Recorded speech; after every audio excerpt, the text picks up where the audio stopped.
My husband's bombshell hit like a freight train. I have a daughter, and I want her to have everything. 30 years of marriage, 2 kids, and now there's a secret he'd buried deeper than a coffin. It was a Tuesday evening, the kind where the air feels too still, like the world's holding its breath. I was in the kitchen chopping carrots for dinner, the rhythm of the knife steady against the cutting board. David walked in, his face pale as if he'd seen a ghost. He didn't sit, didn't take off his coat. He just stood there, clutching a piece of paper like it was his lifeline. "Sarah," he said, his voice low, trembling. "We need to talk." I set the knife down, my stomach twisting. David wasn't the dramatic type. 30 years, and I could count his serious talks on one hand. The last one was when his mother died. "What's wrong?" I asked, wiping my hands on a dish towel, trying to keep my voice light. He didn't meet my eyes. "I've been keeping something from you. For a long time." He unfolded the paper, his hands shaking. It was a letter creased and worn, like it had been read 1,000 times. "Her name is Emily. She's 33. And she's my daughter." The world tilted. The kitchen, with its familiar smells of garlic and rosemary, felt alien. "Your daughter." I repeated, the words tasting foreign. "From who? When?" David sank into a chair, his broad shoulders slumping. He looked older than his 55 years, the lines around his eyes deeper, his graying hair messier than usual. "Before we met," he said. "I was young, stupid. Her mother, Lisa, was a fling. I didn't know she was pregnant until years later. By then, you and I were married, and I couldn't face it." I sat down hard, the chair creaking under me. Our kids, Jake and Ellie, were upstairs, Jake, 24, probably on his laptop, and Ellie, 19, blasting music through her headphones. Our life, our family, had always felt solid, like a house built on stone. Now it was crumbling. "You've known about her all this time?" My voice was sharp, cutting through the silence. "Not all the time," he said quickly. "Lisa reached out when Emily was 10. I sent money when I could, but I didn't want to disrupt our life. I thought I was protecting you, protecting us." "Protecting us?" I laughed, a bitter sound that surprised even me. "You lied. For decades. And now what? You're ready to play daddy." David flinched, but his jaw tightened. "She found me, Sarah. Emily. She's been struggling, medical bills, a bad divorce. She's got a kid of her own now, a little boy. I met her last month," and his voice broke. "She's my daughter. I can't turn my back on her." I stared at him, the man I thought I knew better than anyone. The man who coached Jake's little league team, who danced with Ellie at her sweet 16, who kissed me every night before bed. "What are you saying, David? What do you want?" He took a deep breath, his eyes finally meeting mine. "I want to give her a share of the inheritance. The money we've saved for Jake and Ellie. It's only fair." Fair.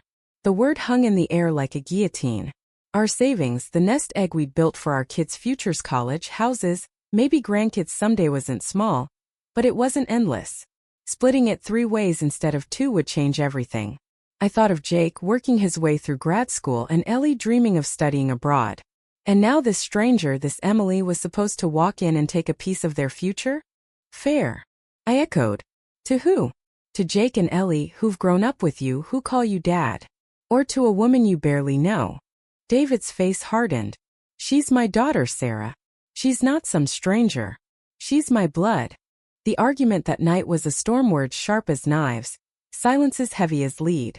I demanded to know why now, why after all these years. David said it was a wake-up call. A heart scare last month that made him face his mortality. I can't die knowing I abandoned her, he said. I have to make this right. I didn't sleep that night.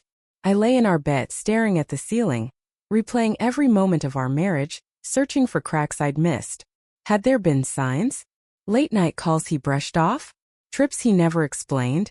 The betrayal wasn't just the secret, it was the life he'd lived alongside ours. A shadow life I'd never seen. The next morning I found Jake and Ellie in the living room, their faces pale. David had told them.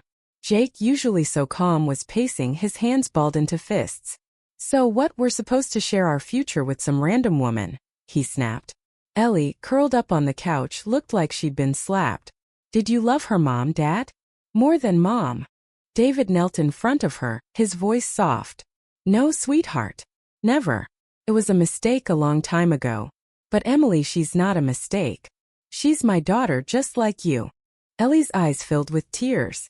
Then why didn't you tell us? Why didn't you tell Mom? David had no answer. He just looked at me, pleading silently for understanding. But I had none to give. The next week was a blur of tension. Jake stopped talking to David, retreating to his room or his girlfriend's place. Ellie kept asking questions I couldn't answer. What's she like? Is she nice? I didn't know. I didn't want to know. But David was relentless, talking about Emily like she was already part of our family. He showed me a photo, a woman with his eyes dark and intense, cradling a toddler with a shy smile. That's her son, Max, David said, his voice warm with a pride that stabbed me. I agreed to meet her, not because I wanted to, but because I needed to see the woman who'd upended my life. We met at a quiet cafe, neutral ground.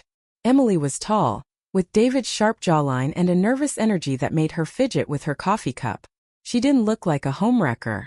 She looked ordinary, tired, maybe with faint shadows under her eyes. I'm so sorry, she said, her voice soft but steady. I didn't want to cause trouble. I wanted to know my dad. I studied her, searching for malice, for greed. But all I saw was a woman who'd grown up without a father, who'd found him too late. What do you want from us? I asked, my voice colder than I meant. She hesitated. Nothing. I don't expect anything. But when David offered to help, I couldn't say no. Max's medical bills, she trailed off, her eyes dropping to the table. I wanted to hate her. I wanted to scream that she had no right to our family, our money. But looking at her, I saw a piece of David I'd never known, a piece he'd hidden from me. And I saw a mother like me fighting for her child. The weeks that followed were a tightrope walk. David was determined to bring Emily into our lives, inviting her to dinner, talking about her to Jake and Ellie like she was their long-lost sister. Jake resisted, his anger a wall between him and David. Ellie was softer, curious, even meeting Emily once and coming home with stories about Max's love for dinosaurs. I was stuck in the middle, torn between loyalty to my kids and the nagging sense that Emily wasn't the enemy. One night I found David in his study, looking at old photos, our wedding, Jake's first birthday, Ellie's dance recitals. Do you regret it? I asked, my voice barely a whisper. Us? This life? He turned to me, his eyes raw. Never. You and the kids are my world. But Emily, she's part of me too. I can't undo that. I didn't know how to forgive him, but I knew I didn't want to lose him. We started counseling, not just for us but for the kids too. Jake's anger softened into reluctant acceptance. Ellie began texting Emily, sharing silly memes about motherhood. I met Emily again, this time with Max, who clung to her leg but grinned when I offered him a cookie. He had David's smile. The inheritance question loomed over us like a storm cloud. David wanted to split it evenly, Jake, Ellie, Emily. I fought it, arguing that our kids had grown up with us, that they deserved more. But David was immovable. It's not about deserving, he said. It's about doing what's right. In the end, we compromised. Emily would get a smaller share, enough to cover Max's medical bills and give her a fresh start. Jake and Ellie would still have their futures secure. It wasn't perfect, but it felt fair. Not the kind of fair David had meant, but the kind that let us move forward. Months later, we had our first family dinner with Emily and Max. It was awkward, full of stilted small talk and forced smiles. But when Max laughed at Jake's terrible dinosaur impression, something shifted. It wasn't forgiveness, not yet, but it was a start. Looking back, I don't know if David's wake-up call was a heart scare or just the weight of his secret finally breaking him. I don't know if I'll ever fully trust him again. But I know love isn't a pie with finite slice. It grows, it stretches, even when it hurts. Emily isn't my daughter, but she's someone's mother, someone's hope. And maybe that's enough. What do you think? Was David right to bring Emily into our lives, to share our family's future with her? Or should he have left the past buried? Share your thoughts. Where does justice lie in a story like this?